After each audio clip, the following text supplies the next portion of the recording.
কিছুদিন আগে আমরা ঘুরতে বেরিয়েছিলাম, বাংলাদেশের শীতকে অনুভব করে আসলাম। জায়গাটার নাম ছিল ক্যামেরন হাইল্যান্ড। দেখতে এতটাই সুন্দর ছিল বলার মতো না। তবে একটা অঘটন হয়েছে আমার সাথে, যেটা আমি এর আগে কখনোই করি নাই গাড়িতে।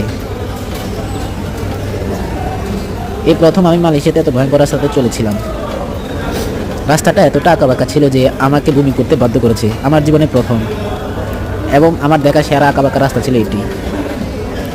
আমরা গাড়িতে চলতেছিলাম, হঠাৎ একটা ঝরনার মতো দৃশ্য দেখে দাঁড়িয়ে গিয়েছি। জায়গাটা দারুণ ছিল।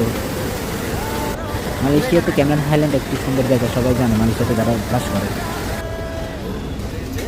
তারপর আমরা এখান থেকে চলে যাই স্ট্রবেরি খেতে, যেটাকে ক্যামেরন হাইল্যান্ডের মূল আকর্ষণ বলা হয় খাবার দিক থেকে। যারাই আসেন এখানে স্ট্রবেরি খেয়ে যান। ক্যামেরন হাইল্যান্ডের যে বাগানটা, সেটাও দেখতে অসাধারণ ছিল। আমাদের সাথে সাথে আমরা বুঝতে পেরেছি এখানে ঠান্ডাটাও খুব বেশি।